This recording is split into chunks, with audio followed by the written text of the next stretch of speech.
All right, Jeff here. Just gonna take a quick gander at what came in the past couple days. So I'm here now, and but first, before we get into some of that, I'm gonna the most recent thing that came in is another one of those deals. I've talked about them before, where I watch things on Amazon. I have them in this wish list. I have them in a program called CamelCamelCamel.com, and what it does is it when I put something in my wish list, it puts it into that system, and then it alerts me whenever it drops below whatever price I have as my desired price. So I'll put something in my wish list and then tell the program, if it drops below $15, let me know. Send me an email. It happens often because Amazon will do clearance. They'll just want to drop the price to clear some of them out. It happens quite often. Another thing that happens is when a used or slightly damaged version comes in at that price, Amazon warehouse will sell it. I've done that quite a bit too, and that's what this is. Came in somewhere, it was under 15. I can't remember exactly. I'd have to go back and look, but I got a copy of Scorpion's Face to Heat. It was listed as having mild, or was it minimal, cosmetic damage to the case. Now, at first I got it. It was still in the shrink wrap. It was open, but I was like, well, what kind of damage? I thought it might have been on the record itself, but it wasn't. But when I looked at it closer, sure enough, it's kind of got a little split there, right there. I am not worried about it for the price. I am not going to complain. Now, I had this on CD, and I realized now I had to look it back up because this comes with a 12-inch EP. And I thought, what exactly is that? So I went back and just kind of looked, and I saw, okay, well, the CD has X amount of tracks, and that's one too many tracks to fit on the record. So what they did is they took the extra track, put it on a separate record, added 2 more songs that I did find were listed as like bonus tracks on other foreign releases, and then there's a 4th song which I'm not sure exactly where it came from. So it's kind of neat. We got the entire album plus the extra track that wouldn't fit on a separate, and then we got the another song which I could not really track down where it came from. Bonus EP has Lonely Nights, which is a fairly long song if I recall, that wouldn't fit on the original album, and then Destin and His Latest Flame, which have been on other CDs, not on mine though, and then Daddy's Girl. So it's like a 4-song EP, and the record itself is in a sleeve there. And this is 1993. This would have been right before they put out there was another one after this. Before they kind of did a couple of those really odd albums. So anyway, that came in. That was cool. Sounds great. It's great to go back and reminisce on that. Next up was, these came with the other 2. I got all 4 of these. They're limited run vinyl, and these are the 2 mass releases that Scott's No Life Till Metal put out. And there's some glare there. Basically, so Mass, if you're probably familiar with them. I don't know. They're an '80s band. They didn't really make it very big, but they were, for those of us who listen to melodic metal, most of us knew who they were, and they had a couple albums out. I think they probably caught my attention the most with their '88 Voices of the Night, because Michael Sweet from Stryper had produced that, and you can actually tell, I think he did you can tell some influence there. It's got a very Stryper-esque sound. But for the most part, the band, and there's a long history on this, and Scott's got all kinds of stuff he talks about on his channel. They put out an EP, and it didn't really get put out, and then whatever, and then eventually they got an album out, and then for the most part they had 2 EPs and 2 albums, New Birth and Voices in the Night, and then the Mass EP and the Take You Home smaller albums, back up and through, I think the last thing they put out was like in around '88 or so, which is Voices of the Night. And then the band kind of, didn't do a whole lot. Well, this is their return. It appears Crack of Dawn was a 2007 release. Most of these, I believe, were on CD but have been long gone. So it's really great. I don't think this was ever on vinyl, but I can't recall. 2008, probably not. And then Sea of Black.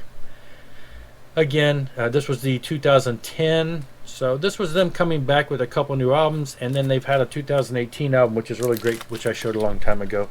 I went ahead and splurged and got the color editions. They came on color and black, and I got that. That's on red, and this is on blue. So it's got the No Life Till Metal logo. Comes in the lyric sleeve as most of their stuff does, and everything. They sound phenomenal. I've had digital tracks or I think I might even have a CD of one of these, but I've had digital tracks since they were out, and it's just great to hear them on the warmth of vinyl. I guess the first so many copies came with a poster of both albums and some live shots, so that's really kind of cool little extra. Now the big thing that came with this also, the big thing that it has been really waiting for, is the reissues of finally the first two Vengeance or Vengeance Rising albums. They did reproduce this without the Rising. This album came out as Vengeance. There is a band overseas called Vengeance, and I guess there was some legal turmoil, so they reprinted and reissued this album saying Vengeance Rising. I had the original CD in the day that said Vengeance, and then it was reissued with Vengeance Rising. So the album was reproduced without the Rising, so it's kind of like a cool throwback to have that without that. And so this is, back in the day, and so I'll admit, back in the day, this came out, I got it, I had the demo, there was a 5-song demo before this. It wasn't really my cup of tea as far as this type of style, because it's really, at that time, would have been pretty aggressive, death metal type sounding with the vocals. But we wore the cassette out. It wasn't really my style, and it was probably the only band I listened to that was like that, and I got to where, you know, I could air drum with the best of it and knew all the parts and the guitars and everything and the words. Then the album came out. All those songs were on here and some more. So it got played quite a bit, even though it was probably the only album in my collection that was this aggressive. Of course, nobody I knew liked it. Nobody wanted to hear it. No family member wanted me to be in the room. At the time, my wife, I guess. So I never have owned it on vinyl. It's hard to find. It's expensive when you do find it, so I'm really excited to get that.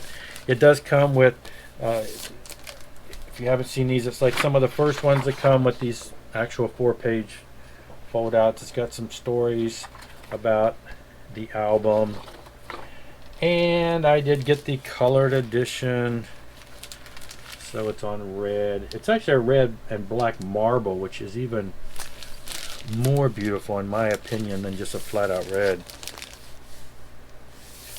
So, well, let me go to the next one first. And then this one probably, so that came out, we really wore it out. When this one came out, this became my favorite. It seemed like it was a little more controlled. That one really felt like it was just a little more than the demo. It was really raw and aggressive. Loved the album. But this one seemed like it was a little more controlled. The songs had a lot more groove. Once Dead. So this one was really thrilling to finally have. This one's on blue. It's got a 4-page insert there too. And you see the guys have all this makeup and stuff, and so on the story it talks about the makeup, and you see him getting makeup on and things along that line. So these two have been waiting for a very long time, and I've only showed these because these came out months ago, but the other two albums, Destruction Comes and Release Upon the Earth. So these were reissued first on vinyl months ago. Now, I admit, there was a big change. The first two had the same band, then the whole band split from the singer. And the band went on to do Die Happy, which were recently reissued on vinyl, so we got that. The whole band moved over to that project with a new singer. The singer moved on to keep Vengeance Rising going with the new band, different musicians, Jimmy Brown from Deliverance, and you know, a lot of people have been from other bands have played on here, George Ochoa. But anyway, but honestly, when this came out, I listened to it and listened to it and listened to it, but I never really liked it that much. It was noisy. It was just too much fuzz. It didn't have any of the cool sound of the first two. The band itself, Roger, the singer, did a lot of the guitar part on here, and they had the drummer, Chris Hyde from Deliverance. It sounded I didn't like it. I listened to it a lot to try to like it, but it never really was one that I could really ever get into. Then this one came out even less so. This one was a lot better sounding, has a full band, has a bunch of different guitar players. It sounds a lot better musically, but it's also at times a lot darker and heavier and growling more, and I didn't like the vocal styles as much. And so this album never got a lot of my attention. I do remember one time trying to listen to it again back when it came out. I was working part-time at Domino's and delivering pizzas, and I remember listening to it in the car. But it never really resonated with me. Yeah, I remember having it. I probably gave it a spin a couple times, never really liked it that much. So the other day I got those two in, and I listened to these a couple times since having them on vinyl. Then the two new ones came in, and I listened to both of those, and on vinyl they sound amazing, remastered. The warmth of the vinyl through the speakers, through the different stereo was just, it brought back so many great memories tenfold. It was great. So then the next day, which was a couple days ago, there's a strange phenomenon in my house. Everybody was gone. Really rare. Usually one of my kids is here, but one of them had to go to an all-day school orientation. The other one was at work, and my other son was at work all day. My wife was at work, and I'm like, wow. So I pulled these out and put them on at about twice the volume that I can usually listen to music in the house. I had this house vibrating. It was rocking. I mean, my stereo, I can't go beyond like about 5 or 4. I had it pushing it though. It was louder than usual. And I gotta admit, this album, which has always been kind of a whatever to me, it was great sounding. At extreme volumes and revisiting it, and on vinyl, I don't know. So in revisiting these at more volume, I can really, really appreciate them much more. So now I'm super thrilled to have all 4 of the Vengeance Rising catalog on vinyl. They sound great. If you're into extreme music, now we're talking extreme music from the 80s, so we're not going to have the death metal of today, but we're talking what was extreme back then.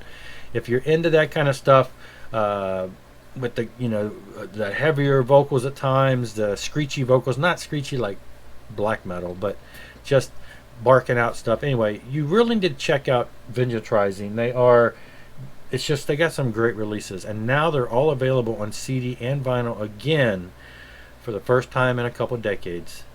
Anyway, that is all I got for you. Just excited to have those 4 new limited run vinyls in the 2 masses. Check them out, melodic metal masterpieces. And now I do need the 2 EPs. I need the 84 one, Unchained, or 84. I need the Take You Home, and believe it or not, I still need to get Voices in the Night on vinyl. It is available. I've seen it around. I just haven't pulled the trigger. It hasn't fallen into my hands. I have a couple different CDs because it's been reissued. So, but all the other vinyl I do have, and I'm glad to add these 2. I just need those last 3. One day. Thanks for watching. Rock on.